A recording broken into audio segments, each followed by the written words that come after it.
Hello friends, मैं welcome करती हूँ आपका अपने चैनल मीना लर्निंग पॉइंट में। फ्रेंड्स, लास्ट टॉपिक जो हम कवर कर रहे थे वो था हमारा pair of linear equations in two variable. ये हमारा मोस्ट इम्पॉर्टेंट टॉपिक है।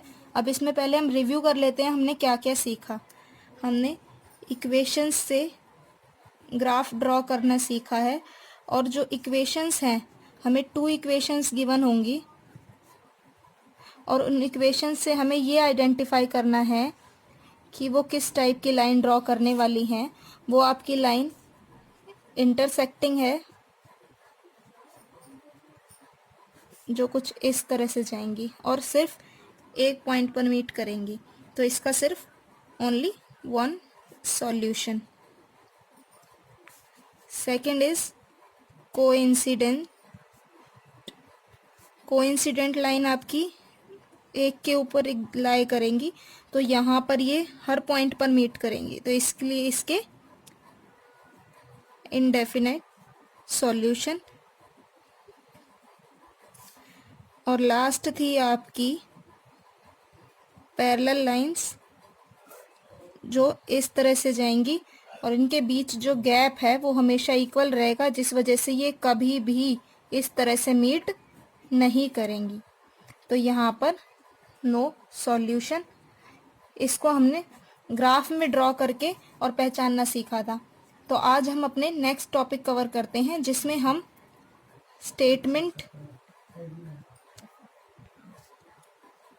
स्टेटमेंट से इक्वेशंस बनाएंगे, और उन इक्वेशंस से या तो हमें ग्राफ ड्रॉ करना हो सकता है, या फिर डायरेक्टली इन इक्वेशन से हमें आइडेंटिफाई करना पड़ सकता है कि जो हमारी इक्वेशंस है वो किस टाइप की लाइन ड्रॉ करने वाली है। तो हम ये आज दो टॉपिक कवर करेंगे। First is statement to equation, statement से इक्वेशन बनाना, और सेकंड जो है आपका बिना ग्राफ ड्रॉ किए बिना पहचानना कि आपकी जो लाइंस हैं वो किस टाइप की लाइंस होने वाली है, इंटरसेक्टिंग, कोइंसिडेंट या पैरेलल। फ्रेंड्स, इसके लिए मैंने एनसीईआरटी बुक का ही एक ये क्वेश्चन लिया हुआ है, जिसमें आपको इस तरह से स्टेटमेंट गिवन है, आपको इक्वेशन बनानी है और फिर ग्राफ भी ड्रॉ करना है। बट हम ग्राफ ड्रॉ करना ऑलरेडी सीख चुके हैं, तो इसमें मैं आपको स्टेटमेंट से इक्वेशन बनाना सिखाने वाली हूँ। Aftab tales his daughter 7 years ago। Aftab अपनी डॉटर से कहता है कि 7 साल पहले। I was 7 times as old as you were then। मैं तुमसे 7, यहाँ पे 7 टाइम्स यानी 7 गुना, ठीक है, आयु का था जितना तुम तब थे। Also 3 years from now। और अब से 3 साल बाद। I shall be there 3 times as old as you will be। मैं तुमसे 3 गुना आयु का हो जाऊंगा। तो यहाँ पर उसने दो हमें सिचुएशन दी हुई है। फर्स्ट इज, पहले हम यही देख लेते हैं कि आफ्ताब की प्रेजेंट एज। सबसे पहले हम प्रेजेंट एज मान लेते हैं x ईयर्स। यहाँ पर हम आफ्ताब की वर्तमान आयु मान लेते हैं x वर्ष। फिर उसके बाद यहाँ पर उसकी डॉटर की प्रेजेंट एज यानी वर्तमान आयु y ईयर्स यानी y वर्ष। अब स्टेटमेंट के हिसाब से 7 years ago यानी 7 साल पहले। आफ्ताब कहता है 7 साल पहले आफ्ताब की एज रही होगी x माइनस 7 years, और उसकी डॉटर की रही होगी y माइनस 7 years। अब इसमें उसने कुछ रिलेशन बताया है कि 7 साल पहले जो ये मेरी एज थी वो तुम्हारी वाली एज से 7 टाइम्स थी। दैट मीन्स ये 7 टाइम्स है। अगर हमें इनको इक्वलाइज करना है तो इस वाली एज को भी अगर हम 7 टाइम्स कर दें तो ये दोनों इक्वल हो जाते हैं।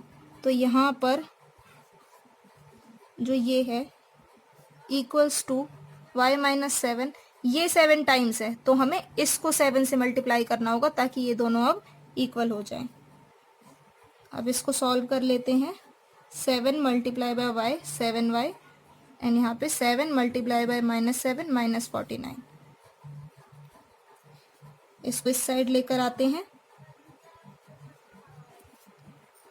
x minus 7y plus 42 equals to 0, ये हमारी फर्स्ट इक्वेशन रेडी हो गई है। एंड आफ्टर 3 ईयर्स, ये दूसरी इसने सिचुएशन दी हुई है। आफ्ताब की एज जो है 3 years after, x plus 3 years हो जाएगी, और उसकी डॉटर की एज y प्लस 3 ईयर्स हो जाएगी। और इसमें उसने क्या रिलेशन बताया है कि मैं तुमसे 3 टाइम्स, 3 गुना रह जाऊंगा। तो यहाँ पर ये आफ्ताब की एज पहले से ही 3 गुना है, तो यहाँ पर हमें इसको 3 से गुना नहीं करना है। इक्वल करने के लिए हमें डॉटर की एज को 3 से मल्टीप्लाई करना है। तो ये पूरा हो जाएगा 3 bracket y plus 3 bracket close. तो ये अब आपके दोनों जो इक्वेशंस हैं, ये जो पॉइंट्स हैं, ये इक्वल हो जाएंगे। यहाँ पर हम इसको सॉल्व कर लेते हैं। इसको इस साइड लेके जाएंगे आप,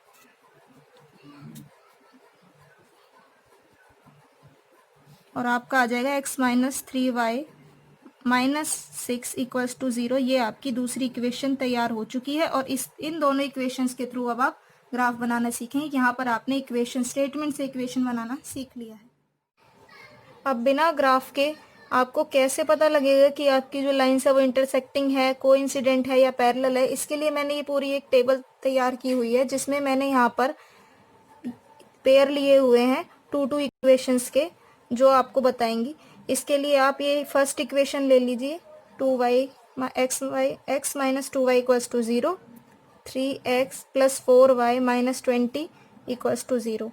ये आपका फर्स्ट वाला a1 हुआ, यानी x का कोफिशिएंट, x के साथ जो भी होगा, तो इसके साथ मल्टीपल में 1 है, तो ये आपका a1 हो गया। y के साथ जो कोफिशिएंट होगा, यानी इसके साथ में, तो ये आपका b1 हो गया। और यहाँ पर जो एक नंबर हो सकता है कोई भी, ठीक है, तो वो आपका c1 होता है, जो यहाँ पे है नहीं, तो c1 आपका 0 है। यहाँ पर आपका x का कोफिशिएंट, यानी x के साथ में है गुणज 3, तो ये आपका a2 हो गया। y के साथ प्लस 4, ये b2 हो गया। और यहाँ पर माइनस 20 है, तो ये आपका c2 हो गया। अब आपको इस तरह से पुट करना है, a1 अपॉन a2, जैसे मैंने यहाँ पे किया है 1 अपॉन 3, फिर b1 upon b2 minus 2 upon plus 4, c1 upon c2, c1 यहाँ पे कुछ नहीं था, आपका 0 था, और c2 माइनस 20। इस तरह से मैंने सेकंड वाली इक्वेशन में पुट किए हुए हैं, और इस तरह से मैंने थर्ड वाली जो इक्वेशन पेयर है उसमें पुट किया हुआ है। अब कैसे हम पता करेंगे बिना ग्राफ ड्रॉ किए कि वो आपकी लाइंस किस टाइप की हैं? तो आप इन जो रेशो आई है, इनका कंपैरिजन करेंगे। सबसे पहले आपको a1 अपॉन a2 आया और जो b1 अपॉन b2 आया, इनका कंपैरिजन करना है, इनको इक्वल रखना है। अगर ये इक्वल नहीं आते हैं पॉइंट्स, जैसे कि यहाँ पर आप रख के देख लीजिए, यहाँ पर आपका 1/3 है और -2/4 है। इसका आप सिंप्लीफिकेशन करेंगे तो भी ये शॉर्ट फॉर्म में आप आ जाएगा -1/2। ये वैसे भी पॉजिटिव है, नेगेटिव है, ये दोनों इक्वल नहीं है, तो ये आपका ये वाली सिचुएशन हो जाती है जिसमें a1 upon a2 not equals to b1 upon b2। तो हम c1 अपॉन c2 तक जाएंगे ही नहीं, और आपकी ये लाइंस हो जाएंगी इंटरसेक्टिंग लाइन, और इंटरसेक्टिंग लाइन में ओनली 1 सॉल्यूशन होता है। सेकेंड आप देख लीजिए कि आप तीनों को करते हैं, a1 upon a2, b1 upon b2, c1 upon c2, तीनों को इक्वलाइज करते हैं, इक्वल रखते हैं मीन्स, तो ये आपका आएगा 2 upon 4 equals to 3 upon 6 equals to -9 upon -8। यहाँ पर हम इसको शॉर्ट फॉर्म में कन्वर्ट करते हैं, तो आपने देखा है ये आपका तीनों ही इक्वल आ रहे हैं। जब आपके ये तीनों ही इक्वल आते हैं, यानी ये तीनों रेशो इक्वल आ रहे हैं, तो आपकी ये कोइंसिडेंट यानी कि संपाती रेखा है, ये आपकी प्रतिच्छेदी रेखा है। संपाती रेखा में इनडेफिनेट सॉल्यूशन यानी कि अनेक हल। फिर आपकी थर्ड वाली जो इक्वेशन पेयर है, उससे हमने ये किया हुआ है और फिर हमने इसको पुट किया है, इन सब का कंपैरिजन किया है तीनों का, तो हमने देखा कि आपके जो फर्स्ट वाली और सेकंड रेशियो है वो तो इक्वल आ गई, बट थर्ड वाली इक्वल नहीं है।